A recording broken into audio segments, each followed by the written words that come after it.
नमस्कार दोस्तों, मैं ललित सर आपका अपने YouTube चैनल सक्सेसविल एकेडमी के ऑनलाइन प्लेटफॉर्म पर हार्दिक स्वागत करता हूं।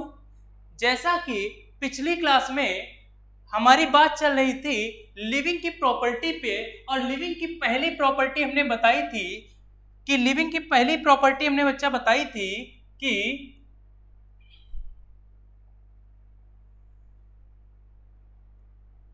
लिविंग की पहली प्रॉपर्टी हमने बता रखी थी कि पहली प्रॉपर्टी कोई लिविंग है। यदि बच्चा कोई लिविंग है तो उसकी पहली प्रॉपर्टी क्या होनी चाहिए कि उसके अंदर क्या होना चाहिए, उपापचय होना चाहिए। क्या होना चाहिए?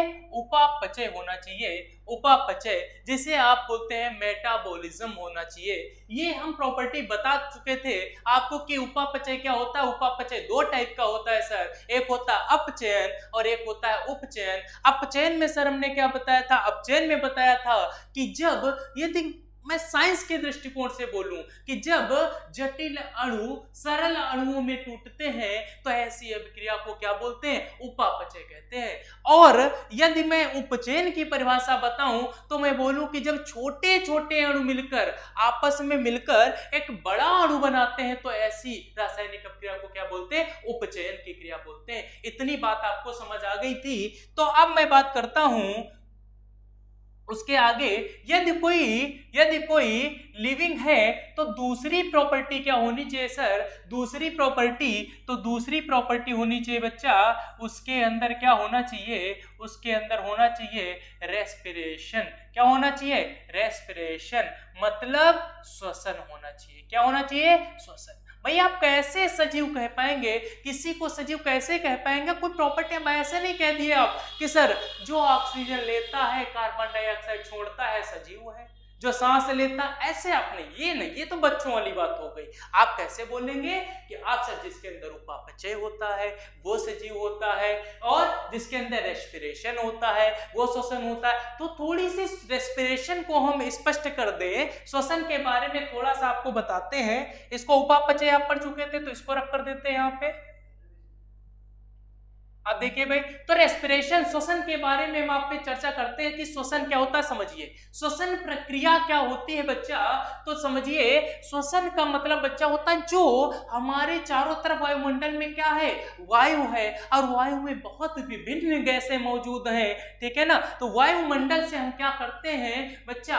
हवा लेते हैं। क्या लेते हैं? हवा लेते हैं। हवा, तो आप ये बच्चा समझिए कि जो वायुमंडल से हम हवा लेते हैं, हवा, तो अब हवा लेते हैं वायुमंडल से तो हवा में बहुत सारी गैसें होती है। ऑक्सीजन भी होगी, नाइट्रोजन भी होंगी, कुछ अक्रिय गैसें भी होंगी, ठीक है ना बच्चा, कार्बन डाइऑक्साइड भी होगी, सब कुछ होगा उसमें। लेकिन ये हवा हम बच्चा किसके सहारे लेते हैं? तो ये हवा बच्चा हम किसके सहारे लेते हैं? हम लेते हैं नोज के सहारे। नोज से हम हवा ये लेते हैं, और ये हवा बच्चा नोज से कहां प्रवेश करती है? तो नोज से बच्चा ये प्रवेश करती है कहां? नोज के बाद ये हवा जाती है बच्चा ट्रेकिया में। कहां जाती है? ट्रेकिया। ट्रेकिया मतलब श्वास नली। देखो बच्चा, ये नाक, क्या नाक, हवा पहले कहां जाती है बच्चा? नाक में जाएगी, फिर कहां बच्चा जाएगी? श्वास नली में जाएगी, ठीक है ना बच्चा। फिर श्वास नली में जाएगी। श्वास नली के बाद बच्चा ये हवा कहां जाएगी? तो श्वास नली के बाद बच्चा ये हवा जाएगी लंग्स में। कहां जाएगी? लंग्स में। और लंग्स मतलब फेफड़े, ठीक है ना बच्चा, फेफड़े। तो अब फेफड़े में जब ये हवा गई तो फेफड़ों का काम बच्चा क्या होता है? फेफड़ों का काम होता है, क्या आप कहोगे सर फेफड़ों का काम होता है O2 को इन करना। ब्लड में क्या करते हैं फेफड़े? क्या करते हैं? ब्लड में O2 की मात्रा को सोल्यूबल कर देते हैं, घोल देते हैं उसमें, और CO2 की मात्रा को बाहर करना। श्वसन के दौरान O2 को इन करते हैं फेफड़े और CO2 को कहां कर देते हैं? फिर से ये वापस वायुमंडल में भेज देते हैं बाहर, नाक के साथ। जहां जिधर से आए उधर को ही ये वापस कार्बन डाइऑक्साइड मुक्त कर दिए। अब इसका प्रोसीजर हम समझे तो थोड़ा सा हम फिगर से बताते हैं आपको कि ये कैसे। देखो पूरी श्वसन प्रक्रिया हम समझें तो तो आप बच्चा समझो कि श्वसन प्रक्रिया में क्या होता है भाई, श्वसन कैसे होता है, कौन करता है, श्वसन कहते किसको है। आप ऐसे नहीं बोल देते हो कि ऑक्सीजन लेना और कार्बन डाइऑक्साइड छोड़ना ही श्वसन कहलाता है, ये श्वसन नहीं होता है बच्चा, ये केवल सांस लेना होता है जिसे आप ब्रीदिंग कहते हैं, ठीक है ना। श्वसन पूरी एक प्रक्रिया है, एक रासायनिक अभिक्रिया है। क्या होती है, जो हवा, वायुमंडल से हवा लेना किसके सहारे, नाक के सहारे, फिर श्वास नली में, फिर लंग्स में, और लंग्स क्या करते हैं, फिर O2 को इन करना और CO2 की मात्रा को आउट करना। ये पूरी प्रक्रिया बच्चा, जो ये पूरी प्रक्रिया होती है, ये पूरी प्रक्रिया, तो ये कहलाती है बच्चा क्या, ये कहलाती है श्वसन, श्वसन कहलाती है। अब श्वसन में आपने क्या जाना कि श्वसन में सबसे पहले नाक होती, तो नाक की मैं बात करूं, थोड़ी सी नाक की बात करूं, तो नाक में आपको पता है कि नाक की बात करूं तो नाक में आपको पता है कि नाक में भाई देखो, नाक में दो नासा द्वार होते हैं, नाक में क्या होते हैं, दो नासा द्वार होते हैं, नाक के द्वार होते हैं, ठीक है ना, जिन्हें आप क्या कहते हैं, नासा द्वार इन्हें कहते हैं, क्या कहते हैं, नासा द्वार बोलते हैं, ठीक है ना। अब इसके बाद नाक में भाई आपने देखा होगा बच्चा कि नाक में कुछ बाल प्रेजेंट होते हैं, बाल मौजूद होते हैं, नाक में कुछ बाल मौजूद होते हैं, ये क्या कहलाते हैं बच्चा, तो ये नाक के बाल कहलाते हैं। हिंदी में भाई हम यही बोलेंगे कि नाक के बाल, या अंग्रेजी में हम इसको क्या कहते हैं, तो अंग्रेजी में हम इसे कहते हैं नोजल हेयर, बोल लो आप, नोजल हेयर बोल लो, ठीक है ना, नोजल हेयर बोल सकते हैं। अब ये नोजल हेयर बोल सकते हैं, लेकिन ये भी टर्म नहीं, इसके लिए प्रयोग किया गया साइंस में सिंगल टर्म प्रयोग किया गया है, जिसे आप बच्चा क्या कहते हैं, जिसे क्या कहते हैं, तो इसे दिया जाता है सिलिया वर्ड। क्या दिया जाता है, सिलिया। तो नाक के बालों को क्या कहा जाता है बच्चा, तो नाक के बालों को सिलिया कहा जाता है। क्या कहा जाता है, सिलिया। और आपने देखा होगा कि नाक से पानी वगैरह निकलने लगता है तो नाक के पानी को जो बोलते हैं म्यूकस बोलते हैं। क्या बोलते हैं, म्यूकस बोलते हैं। इसके बाद मैं बात करूं बच्चा, नाक से आवाज, अब जैसे नाक के बाल, अच्छा बच्चा है, ये नाक के बाल क्यों होते हैं, तो आप याद रखना कि नाक के बाल, भाई हर चीज का कुछ ना कुछ काम होता है ना, इसलिए अंग में मौजूद होते हैं। तो समझो ये नाक के बाल करते क्या है, तो वायु जब जाती है वायुमंडल से, तो इसमें साथ में क्या होते हैं, कुछ डस्ट पार्टिकल्स भी चले जाते हैं, धूल के कण चले जाते हैं, तो नाक के बाल क्या कर देते हैं, इन डस्ट पार्टिकल्स को यहीं पे रोक लेते हैं, ठीक है ना। इसके बाद नाक के बाद जो है, यदि हम दूसरा पार्ट इसमें पढ़ेंगे श्वसन के दौरान दूसरा पार्ट पढ़ेंगे, तो इसमें आता है बच्चा, एक आता है फेरिंग्स पार्ट आता है। क्या आता है, फेरिंग्स पार्ट आता है बच्चा। ये फेरिंग्स पार्ट क्या होता है बच्चा, तो फेरिंग्स को हम हिंदी में बच्चा कहें तो इसको ग्रसनी कहते हैं। क्या बोलते हैं, ग्रसनी बोलते हैं बच्चा, ठीक है ना। फेरिंग्स मतलब ग्रसनी हो गया।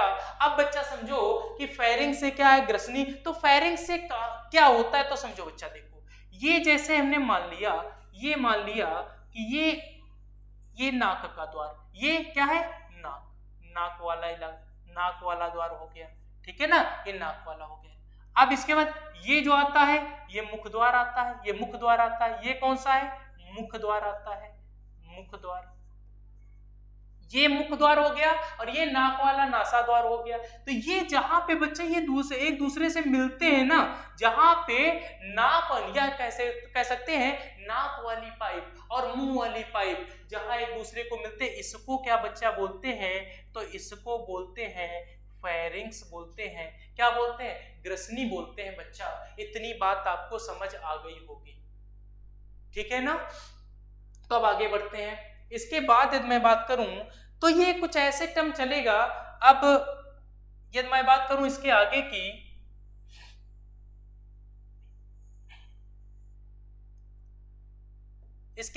मैं बात करूं तो अब देखिए, तो फेरिंग्स आप समझ गए। इसके बाद बच्चा पूरा टॉपिक ये कुछ बताने की जरूरत नहीं, मैं प्रॉपर्टी पे चल रहा था तो प्रॉपर्टी पे चलूंगा। इसके बाद क्या आ जाएगा, फेरिंग्स के बाद आ जाएगा, क्या आ जाएगा भाई, एपिग्लोटिस आ जाएगा, फिर क्या आ जाएगा, ग्लोटिस आ जाएगा, वॉइस बॉक्स आप पढ़ेंगे, वहीं पे भाई एडम सेप्पल पाई जाती है। उसके बाद आप क्या पढ़ेंगे, लंग्स वगैरह। ये तो पूरे टॉपिक श्वसन तंत्र का हो जाएगा। तो आप समझ गए, ये श्वसन समझ गए कि नहीं समझे। तो दूसरी प्रॉपर्टी आप श्वसन समझ चुके हैं ना, ठीक है ना।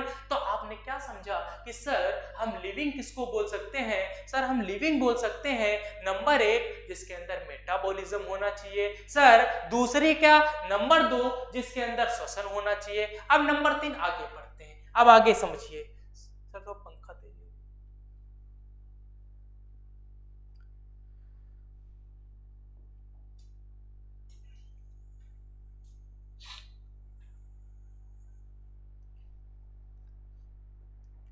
अब तीसरी प्रॉपर्टी बच्चा आते हैं, तो तीसरी प्रॉपर्टी क्या आती है। अब सर बहुत सारी प्रॉपर्टी होती है, सर आप कहेंगे क्या तीसरी प्रॉपर्टी बच्चा जिसके अंदर पाचन होता है, क्या होता है पाचन होता है। भाई एक चीज ये तो बताइए कि जिसके अंदर पाचन होगा, जब पाचन होगा तभी तो सब भाई तभी तो वो लिविंग कहलाएगा, सजीव कहलाएगा। तो पाचन क्या होता है, अब पाचन को समझिए। पाचन तो नॉर्मल है ना, पाचन तो सबको पता है, क्या पता है कि भोजन को ग्रहण करने की प्रक्रिया, ठीक है ना, भोजन को ग्रहण करने से लेकर भोजन को उत्सर्जित करने तक जो वेस्ट फूड होता है ना, मल को उत्सर्जित करने की प्रक्रिया कंप्लीट रूप से बच्चा क्या कहलाती है, ये कंप्लीट रूप से कहलाती है पाचन। क्या कहलाती है, डाइजेशन कहलाती है। तो आप समझ गए कि बच्चा कि पाचन क्या होता है। अभी बताया था कि पाचन कैसे अभिक्रिया है, तो आप कहोगे पाचन अपचयन है। कैसे है, अपचयन है। तो भाई बच्चा ये आप समझ गए कि नहीं कि जिसके अंदर बच्चा होगा पाचन वो क्या कहलाएगा, लिविंग कहलाएगा। अब इसके आगे सर और क्या होती प्रॉपर्टी, तो बच्चा जिसके अंदर होता है क्या उत्सर्जन, क्या होता है उत्सर्जन होता है, वो क्या कहलाता है लिविंग कहलाता है। अब बच्चा ये उत्सर्जन क्या होता है तो समझो बच्चा, जैसे कुछ भी हम खाते हैं, कुछ भी हम खाते हैं तो खाने के बाद बच्चा मलमूत्र आदि त्यागना, मलमूत्र आदि त्यागना ही क्या कहलाता है, उत्सर्जन कहलाता है। और इसमें कौन से अंग पार्टिसिपेट करते हैं, तो इसमें उत्सर्जी अंग पार्टिसिपेट करते हैं। इसका टॉपिक बच्चा क्या होता है, इस उत्सर्जन का टॉपिक आप आगे पढ़ेंगे उत्सर्जन तंत्र। क्या पढ़ेंगे, उत्सर्जन तंत्र पढ़ेंगे। उत्सर्जन तंत्र में क्या पढ़ेंगे, तो उत्सर्जी अंगों को पढ़ेंगे। तो उत्सर्जन आप समझ गए ना बच्चा कि कोई भी चीज उत्सर्जी अंगों द्वारा उत्सर्जी पदार्थों को त्यागने की प्रक्रिया ही क्या कहलाती है, उत्सर्जन कहलाती है। समझ गए ना बच्चा। तो ये आपने क्या क्या बच्चा समझा, फिर से एक बार शुरू से समझो कि लिविंग हम सजीव किसको कह पाएंगे, सजीव नंबर 1 सर जिसके अंदर मेटाबॉलिज्म होता है, नंबर 2 सर जिसके अंदर श्वसन होता है, नंबर 3 सर जिसके अंदर पाचन होता है, नंबर 4 जिसके अंदर उत्सर्जन होता है, नंबर 5 आगे बच्चा क्या होगा, नंबर 5 रिप्रोडक्शन, रिप्रोडक्शन प्रजनन। क्या कहते हैं भाई, प्रजनन कहते हैं इसे, क्या कहते हैं प्रजनन। तो सर जिसके अंदर प्रजनन होता है, प्रजनन का अर्थ क्या होता है, जब आप ऐसे नहीं सजीव बोल सकते, जिसके अंदर प्रजनन होता है बच्चा, प्रजनन क्या होता है, तो प्रजनन बच्चा होता है कि अपने ही जात, जैसे हम लोग हैं एनिमल किंगडम में आते हैं, ठीक है ना भाई। हालांकि बाद में हमारा फाइलम चेंज हो जाता है, बाद में फाइलम हमारा क्या हो जाता है, मैमल्स हो जाता है। लेकिन बच्चा प्रजनन क्या होता है, तो बात समझिए, प्रजनन क्या होता है, अपनी जैसी जाति को उत्पन्न करना ही क्या कहलाता है, प्रजनन कहलाता है। तो बच्चा सीधी भाषा में समझे तो मैमल्स जो होते हैं वो क्या देते हैं, बच्चे वो देते हैं। हम लोग हैं, हम लोग क्या देंगे, हम लोगों के क्या होंगे भाई, बच्चे ही तो होंगे ना। इसके बाद जैसे कोई जो अंडे देने वाले हैं वो अंडे देते हैं, तो मतलब क्या होता है, अपनी जैसी जाति उत्पन्न करना। जैसे पेड़ पौधे वाली जात उत्पन्न करते हैं, मानव जात उत्पन्न करता है। तो बच्चा समझ गए ना कि प्रजनन क्या होता है, अपनी ही जाति जैसी उत्पन्न करना ही क्या कहलाता है, रिप्रोडक्शन या प्रजनन कहलाता है। तो ये 5 प्रॉपर्टी आप समझ गए कि सर क्या हम सजीव किसको बोलेंगे, सर उपापचय होगा, श्वसन होगा, पाचन होगा, उत्सर्जन होगा, प्रजनन होगा। और सर क्या होता है, और बताइए, तो और क्या होता है, तो और हम पढ़ सकते हैं। इतनी प्रॉपर्टी वैसे बहुत है, इतना आप समझ गए। मतलब सीधा हमारा मतलब ये था समझाने का कि आप सजीव समझ जाए पूरी तरीके से। तो सजीव आप ऐसे बोल सकते हैं कि किसके बहुत सारी क्वालिटीज होती हैं, लेकिन ये मेन प्रॉपर्टी हमने बता दी कि उत्सर्जन हो गया, प्रजनन हो गया, पाचन हो गया, श्वसन हो गया, उपापचय हो गया, ये आप सब समझ गए हो ना। इसके बाद मैं बात करूं बच्चा, तो इसके बाद आगे आप थोड़ी सी आगे बात करते हैं। ये तो आप प्रॉपर्टी समझ गए। तो अब आप बता सकते हो बच्चा कि नहीं कि सर सजीव कौन होते हैं, तो आराम से बच्चा आप बता सकते हो कि सर कहोगे जिसके अंदर सजीव ऐसे नहीं बोलते, जिसके अंदर सर प्रजनन होगा, जिसके अंदर सर पाचन होगा, जिसके अंदर उत्सर्जन होगा, जिसके अंदर श्वसन होगा, ठीक है ना, जिसके अंदर प्रजनन होगा, उस ऐसी सारी प्रॉपर्टी जो लेके होगा उसको हम क्या बोल सकते हैं, सजीव बोल सकते हैं, ठीक है ना। अब बच्चे ये तो आप समझ गए सजीव के बारे में। अब चलते हैं हम शुरू का जो बता रहे थे, हमारा टॉपिक चल रहा था बायोलॉजी, स्टार्टिंग इंट्रोडक्शन चल रहा था बायोलॉजी के बारे में। तो अब बात समझिए, अब फिर से हम स्टार्ट करते हैं कि आप समझे थे कि बायोलॉजी क्या समझे थे, बायोलॉजी हम लोग पढ़ रहे थे बायोलॉजी के बारे में कि भाई बायोलॉजी क्या होता है। हमने बताया कि बायोलॉजी ग्रीक भाषा का शब्द है, दो टर्म से मिलकर बना है, बायोस प्लस लोगस। बायोस का मतलब ऑल लिविंग, लोगस का मतलब टू स्टडी। तो बायोस के ऑल लिविंग के बारे में कि लिविंग हम किसको बोलेंगे वो आपको बहुत ही अच्छी तरीके से हमने समझाया कि आप किसको लिविंग बोल सकते हैं, ठीक है ना। अब बात करते हैं बायोलॉजी। तो बच्चा बायोलॉजी की ब्रांचेस कितनी होती हैं, शाखाएं कितनी होती हैं बायोलॉजी की, तो बच्चा याद रखना बायोलॉजी की बहुत सारी शाखाएं हैं, बायोलॉजी की बहुत शाखाएं हैं। लेकिन क्या बच्चा सारी हमको शाखाएं पढ़नी पड़ती ना, कंपटीशन के एग्जाम के लिए बच्चा अभी तक केवल 2 शाखाएं पढ़नी पड़ती थी, ठीक है ना, अभी तक केवल 2 शाखाएं पढ़नी पड़ती थी। लेकिन बच्चा अब जो है बायोलॉजी की 3 शाखाएं हमको पढ़नी पड़ती, क्योंकि आजकल पेपर में तीसरी शाखा को भी थोड़ा सा इंपॉर्टेंस देने लगे हैं। अब देखो तो बायोलॉजी के कौन कौन सी शाखा बच्चा पढ़ते हैं, तो बायोलॉजी की जो शाखा पढ़ते हैं वो हम आजकल 3 शाखाएं पढ़ते हैं बच्चा। कौन कौन सी, तो एक सर क्या, एक सर है शाखा पहली जूलॉजी। कौन सी है शाखा सर, जूलॉजी, ठीक है ना। पहली शाखा बायोलॉजी की कौन है, जूलॉजी सर। तो एक तो जूलॉजी हो गई, दूसरी सर कौन, तो दूसरी सर आपने सुनी होगी कौन, बॉटनी, बॉटनी। और तीसरी सर कौन, जो आजकल प्रचलन में थोड़ा सा आ गई है, तो इसे सर कहते हैं माइक्रोबायोलॉजी, माइक्रोबायोलॉजी। ये बायोलॉजी की हमको 3 शाखाएं पढ़नी पड़ती हैं। कौन कौन बच्चा, तो एक जूलॉजी, एक बॉटनी, एक माइक्रोबायोलॉजी। अब समझिए जूलॉजी, जूलॉजी मतलब बच्चा जंतु विज्ञान, क्या इसे बोलते हैं हिंदी में, जंतु विज्ञान, जंतु विज्ञान बोलते हैं। मतलब इसमें जितने भी जंतु हैं, पूरा एनिमल किंगडम किसमें आ जाएगा, तो इसमें आ जाएगा जूलॉजी पे। अब बात करें जैसे बॉटनी, इसे बोलते हैं बच्चा वनस्पति विज्ञान। क्या बोलते हैं, वनस्पति विज्ञान बोलते हैं।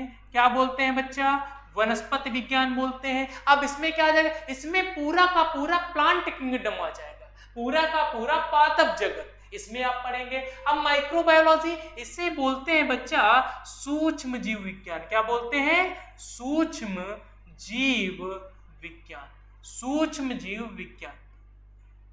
आप समझिए सूक्ष्म जीव विज्ञान बोलते हैं। तो जंतु विज्ञान, अब से इसमें हमने बताया क्या पढ़ेंगे, तो इसमें पूरा का पूरा एनिमल किंगडम पढ़ेंगे। बॉटनी में क्या पढ़ेंगे सर, तो वनस्पति विज्ञान पूरा का पूरा क्या पढ़ेंगे, वनस्पति विज्ञान में प्लांट किंगडम पढ़ेंगे, पादप जगत पढ़ेंगे। और इसमें क्या पढ़ेंगे, तो जो सूक्ष्म जीव है वो किसमें आते हैं, माइक्रोबायोलॉजी में आते हैं। अब बात आती है सर ये जूलॉजी जो है, जूलॉजी, तो बात समझना, आज के भैया पेपर को देख के बच्चा बात करे, आज के जो पेपर को देखें तो बच्चा पेपर में आजकल सबसे ज्यादा स्कोप जो है वो लगभग 70% क्वेश्चन आपको जूलॉजी से ही देखने को मिलते हैं। इसके बाद मैं बात करूं बच्चा, तो इसके बाद 20% क्वेश्चन आपको माइक्रोबायोलॉजी से मिलते हैं और 10% बच्चा जो क्वेश्चन बनते हैं वो बनते हैं यहाँ बॉटनी से, ठीक है ना। तो बच्चा सबसे ज्यादा आपको पढ़ना क्या है, जंतु विज्ञान।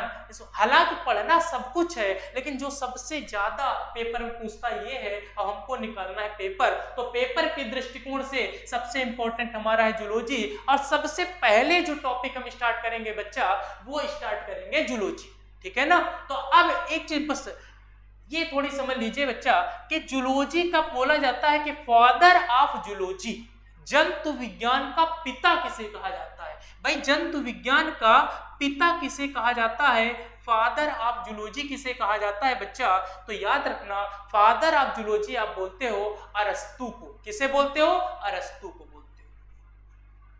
ये बच्चा बोलते हैं अरस्तु को बोलते हैं। किसे बोलते हैं, अरस्तु। अंग्रेजी में एरिस्टोटल बोलते हैं इनको, ठीक है ना, एरिस्टोटल बोलते हैं, और हिंदी में अरस्तु बोलते हैं। अच्छा, इनको हम क्यों कहते हैं फादर ऑफ जूलॉजी, इसका कारण क्या है। तो बच्चा इन्होंने सबसे पहले जंतु विज्ञान पे जंतु विज्ञान की सबसे पहली किताब का इन्होंने लिखी, जिसका नाम था क्या, जिसका नाम था क्या बच्चा, जिसका नाम था द हिस्टोरिया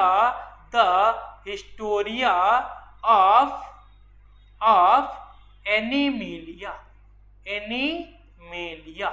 ठीक है ना बच्चा।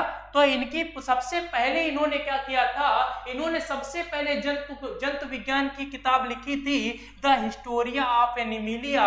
इसीलिए बच्चा इन्हें कहा जाता है क्या, द फादर ऑफ जूलॉजी, जंतु विज्ञान का पिता कहा जाता है बच्चा।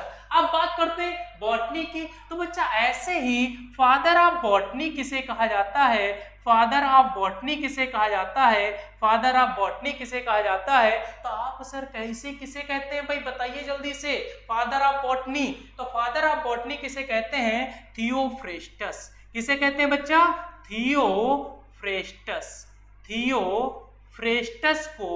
थियोफ्रेस्टस को फादर ऑफ बॉटनी कहते हैं, थियोफ्रेस्टस। अब बच्चा बात आई, इन्हें हम क्यों कहते हैं फादर ऑफ बॉटनी, तो इसकी बात समझो। तो भाई जैसे इन्होंने क्या किया, जैसे इन्होंने कि जंतु विज्ञान की पहली किताब लिखी, ऐसे ही भाई साहब ने क्या किया, इन्होंने भी लिख डाली क्या, वनस्पति विज्ञान, पादप जगत की पहली किताब। तो इनकी किताब का नाम भैया क्या है, कॉमन किताब है, आपको कुछ नहीं करना है, बहुत आसानी से याद हो जाएगी। इनकी भी किताब का नाम था क्या, द हिस्टोरिया ऑफ प्लैंटेरम। क्या था, द हिस्टोरिया ऑफ प्लैंटेरम। इनकी पुस्तक का नाम था बच्चा द हिस्टोरिया ऑफ प्लैंटेरम। तो आप समझ गए।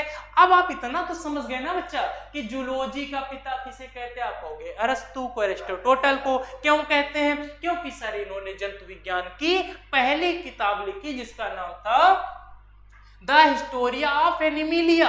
ऐसे ही बच्चा बॉटनी का पिता किसे कहते हैं, तो थियोफ्रेस्टस को कहते हैं। क्यों कहते हैं, क्योंकि इन्होंने भी भाई साहब ने क्या कहे, नहीं माने, लिख डाले ये भी पहली किताब, कौन सी, द हिस्टोरिया ऑफ प्लैंटेरम लिख डाले। इसके बाद भैया बात करते हैं माइक्रोबायोलॉजी की बच्चा।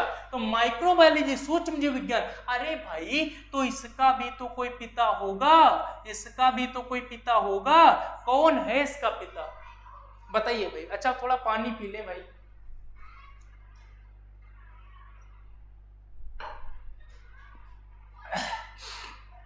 तो माइक्रोबायोलॉजी, सूक्ष्म जीव विज्ञान, सूक्ष्म जीव विज्ञान का पिता कौन है बच्चा, तो इसका पिता कौन है, अरे भाई वही है, कौन, जिन्होंने जीवाणु की खोज की थी। किसने, जीवाणु की, Antony von Leeuwenhoek, Antony von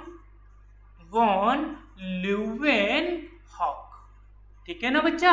तो इसका पिता कौन है, तो बच्चा कहेंगे आप, क्या कहेंगे, Antony von Leeuwenhoek. The father of microbiology का पिता कौन है, तो एंटोनी वॉन ल्यूवेनहॉक। बात आ गई, इनका तो समझ गए क्यों कहा गया, आपने बता दिया कि भाई पहली किताब लिख डालें, तो इनको क्यों कहा गया ये तो बताएंगे आप। इसलिए कहा गया बच्चा, क्यों?